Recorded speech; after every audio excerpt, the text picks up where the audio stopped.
Quero aproveitar esses momentos para a gente conversar um pouquinho a respeito da Palavra de Deus. E o assunto de hoje é: o homem tem uma alma?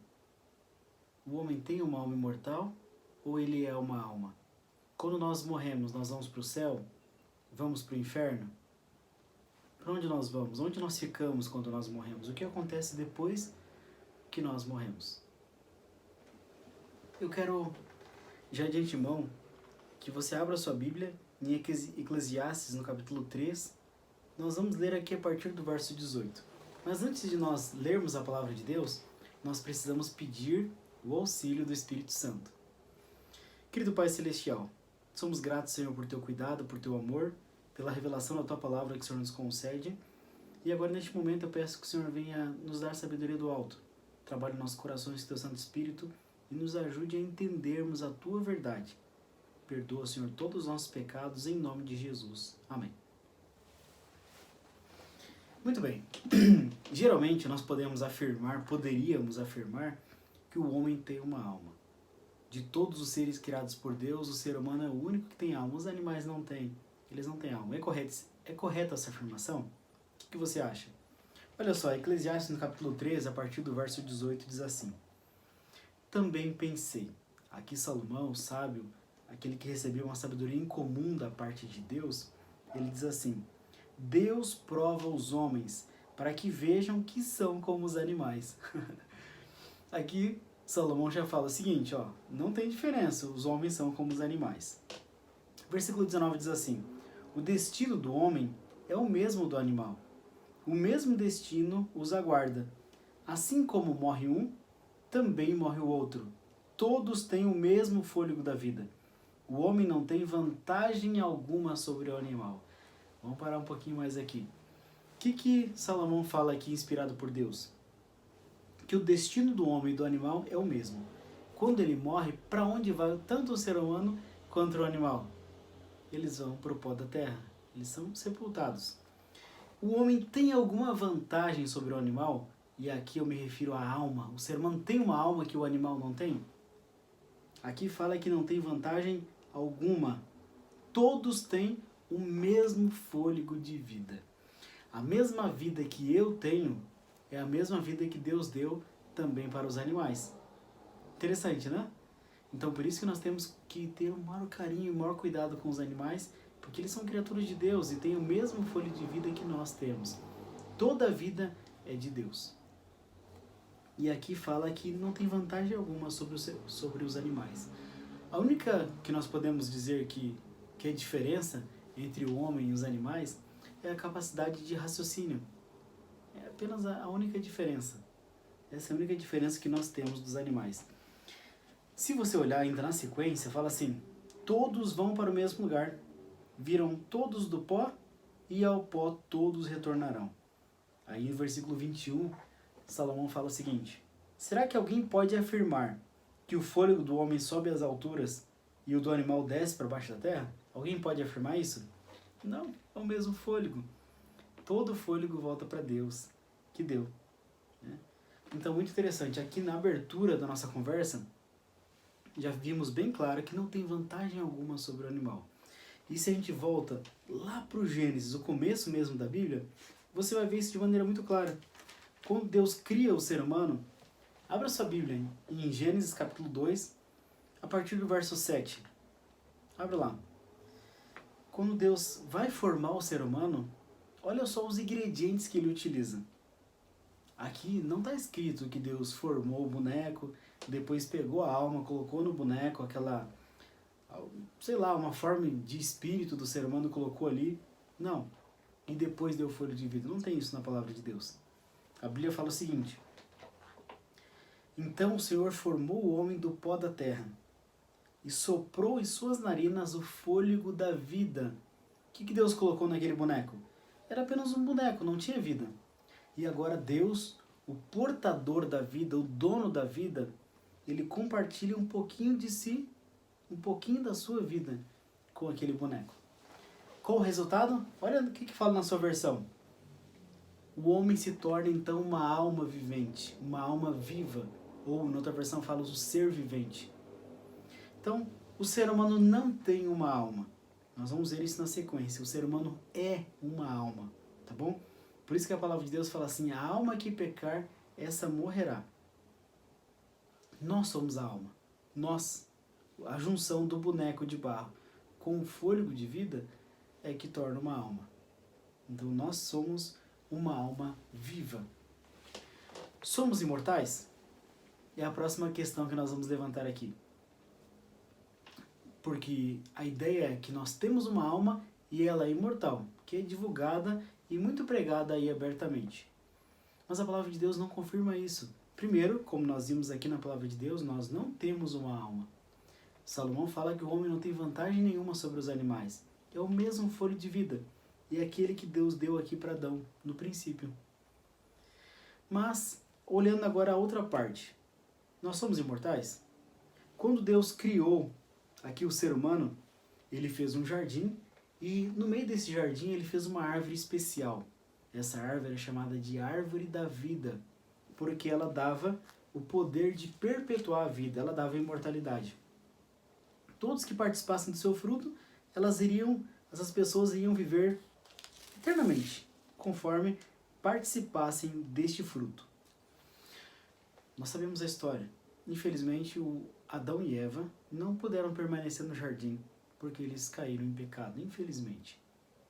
Então, conforme eles se afastaram do jardim, eles perderam também o acesso à árvore da vida, que lhes perpetuava a vida. Quer ver isso? Gênesis capítulo 3, olha o versículo 23 e 24. Esse foi justamente o motivo pelo qual Deus mandou o ser humano para fora do jardim. Eles não podiam participar desta árvore em pecado. E olha só, foi muito razoável o que Deus fez. Se Deus tivesse permitido que a raça humana continuasse participando dessa árvore, nós teríamos nosso mundo imortais, pessoas com talvez hoje 5.000 anos de vida ou mais, em pecado, cometendo barbaridades. Olha o que fala. Por isso o Senhor Deus mandou embora, versículo 23 do capítulo 3. Por isso o Senhor Deus o mandou embora do jardim do Éden, para cultivar o solo do qual fora tirado.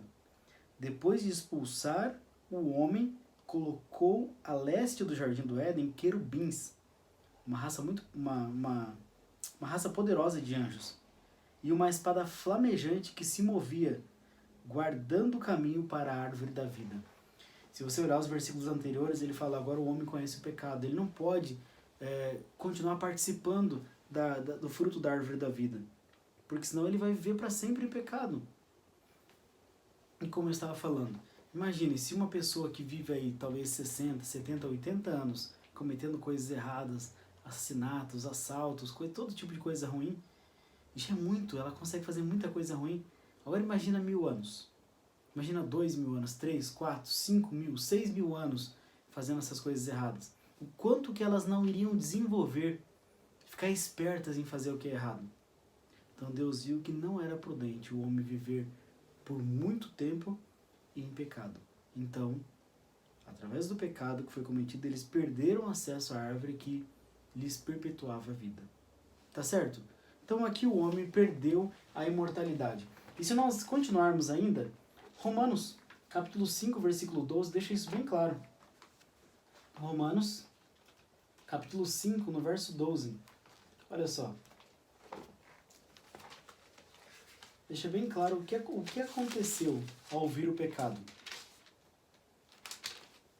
Diz assim: portanto, da mesma forma como o pecado entrou no mundo por um homem, que nós estamos falando agora, de Adão, e pelo pecado a morte, assim a morte veio a todos os homens, porque todos pecaram. Então, entrou lá por Adão e Eva entrou o pecado. Mas, nós também pecamos hoje. E, em consequência do pecado, a morte também veio a nós. Por isso que nós sabemos, nós morremos e então nós não temos alma e nem somos imortais e muito menos temos uma alma imortal com base na palavra de Deus. Mas vamos reforçar um pouquinho mais ainda a respeito deste assunto, tá bom? Eclesiastes. Vamos voltar para o livro de Eclesiastes no capítulo 9, que vai ajudar a gente a trazer um pouquinho mais de luz, vai ajudar a gente a entender um pouquinho mais. 9, versículo 5. Olha só a afirmação da palavra de Deus. Ainda que Salomão diz o seguinte: porque os vivos sabem que morrerão, mas os mortos não sabem nada, e eles não têm a recompensa, e não se tem lembrança deles. Os vivos sabem que hão de morrer.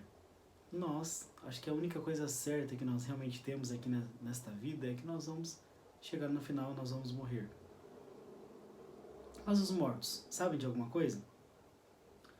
É muito bonito o pensamento e até romântico o pensamento de nós analisarmos e mesmo sonharmos que nossos entes queridos, aqueles que faleceram, nossos amigos, talvez pai, mãe, avós, que eles estejam olhando por nós do céu, que eles estão lá torcendo por nós, ou que nós podemos fazer algum pedido para eles e eles vão dirigir esse pedido até Deus. Mas a palavra de Deus não fala isso. A palavra de Deus traz uma verdade totalmente diferente. Diz o seguinte: os mortos não sabem nada.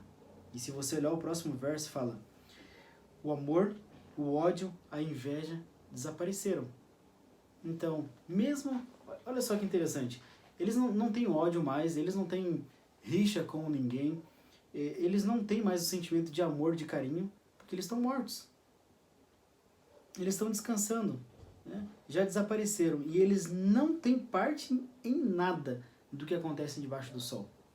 Depois que a pessoa vai à sepultura, ela repousa, ela não sabe de nada do que está acontecendo aqui, ela não sabe de nada, não participa de nada, não tem sentimento em nada do que acontece aqui. Isso é o que diz a palavra de Deus. Avançando um pouquinho mais, o versículo 10 diz assim: o que suas mãos tiverem que fazer, que o façam com toda a sua força. Então, no início do verso fala o seguinte, ó: tudo que chegou na sua mão, tudo que for sua parte realizar, faça o melhor. Faça de todo o coração, de toda a tua força.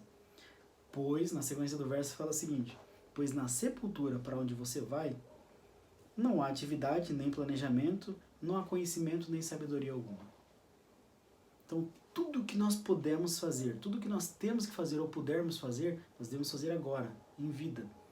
Porque depois, na morte, nós não temos parte em nada do que acontece aqui na Terra e não temos mais conhecimento, não temos sabedoria, tudo caiu no esquecimento. Isso é o que fala a palavra de Deus. Tá claro, então? Quando a pessoa morre, ela vai para onde? Vamos reforçar um pouquinho mais ainda.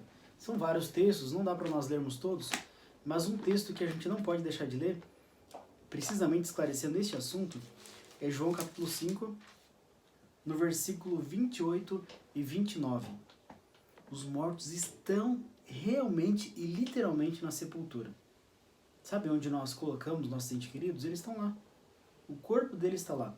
O que voltou para Deus foi o fôlego de vida, conforme nós vimos em Eclesiastes capítulo 3, a partir do verso 18. E olha o que fala nesses versos aqui. Não fiquem admirados com isso, pois está chegando a hora em que todos os que estiverem nos túmulos... Onde eles estão? Todos os que estiveram nos túmulos, ou na outra versão fala nos sepulcros, eles estão lá exatamente onde nós os deixamos. Eles vão ouvir a sua voz, eles vão ouvir a voz de Jesus. Versículo 29 diz assim: e sairão os que fizeram o bem, ressuscitarão para a vida, e os que fizeram o mal, ressuscitarão para serem condenados. Olha só, lá em Eclesiastes capítulo 5, capítulo 9, versículo 5 e versículo 6, diz que eles não receberam recompensa. Agora, em João capítulo 5, versículo 28 e 29, fala quando eles vão receber a recompensa. E a recompensa vem depois, na volta de Jesus. Tá bom? É bem fácil de nós entendermos isso. Se todos os que morressem perdidos fossem para o inferno, e os que morressem salvos fossem para o céu imediatamente após a morte, o que Jesus viria a fazer aqui? Ele iria trazer recompensa, mas ele já deu recompensa para todo mundo. Vocês perceberam como a Bíblia é muito clara nessa questão? Na vinda de Jesus, quando eles ouvirem a voz de Jesus, é que então eles serão chamados, todos, aqueles que estão lá, estão no sepulcro. Então sim, eles vão ressuscitar ou para a vida eterna, ou então para a destruição eterna. Somente lá, não antes, segundo diz a palavra de Deus, ok? Mas vale a pena te lembrar aqui e frisar que o desejo de Deus é é com que nós vivamos eternamente. Ele quer que nós sejamos felizes e vivamos para sempre, onde nós não tenhamos mais a experiência com a morte, com a tristeza, com doenças. Esse é o desejo de Deus. Ele fez, assim que ele fez o ser humano e construiu o jardim, ele colocou lá uma árvore que perpetuava a vida. Mas nós sabemos que o ser humano teve que ser retirado de lá por causa do pecado. Mas existe hoje um meio pelo qual Deus quer que nós sejamos novamente imortais, que nós tenhamos novamente vida eterna, uma vida sem fim. Olha, eu não vou ler, mas acredito que você já conhece esse verso. João 3, verso 16. 3,16. Porque Deus amou o mundo de tal maneira que deu seu Filho unigênito, para que todo aquele que nele crê não pereça, mas tenha vida eterna. Então a vida eterna hoje em dia vem através de Jesus. Apenas através de Jesus é que nós temos acesso à vida eterna. Certo? Tá claro para você? Então nós podemos ter acesso à vida eterna através de Jesus, não mais através da árvore da vida. E como nós vimos, nós não somos imortais. Só vamos alcançar a vida eterna através de Jesus. Quando? Quando ele voltar. João 5, 28 e 29. Quando Jesus voltar, nós vamos ouvir a voz dele. Todos aqueles que estão nos sepulcros vão ouvir a voz. E então sim vão receber a recompensa.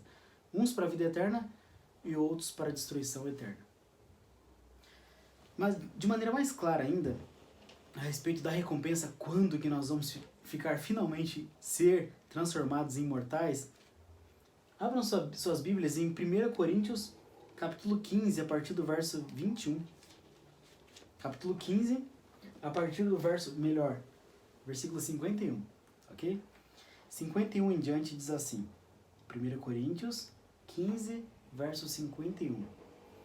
Eis que lhes digo um mistério, que o apóstolo falando. Nem todos dormiremos, mas todos seremos transformados. Agora o apóstolo começa a falar de uma transformação. Num momento, num abrir e fechar de olhos. Porque olha só, nós vimos que a recompensa vem, aqueles que são mortos, eles ressuscitam para a vida eterna. E os que não estiverem mortos?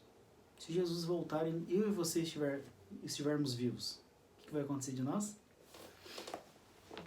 Na sequência do verso. No momento, no abrir e fechar de olhos, ao som da última trombeta, pois a trombeta soará.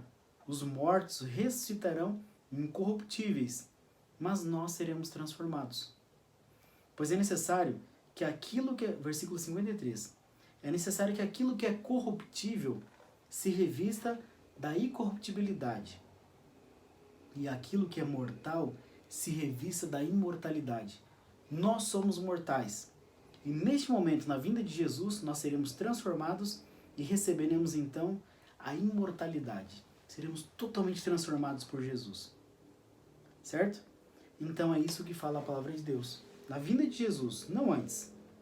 Então nós seremos transformados e poderemos todos viver eternamente de maneira feliz ao lado do nosso Jesus. Tá claro para você até aqui? Tá claro?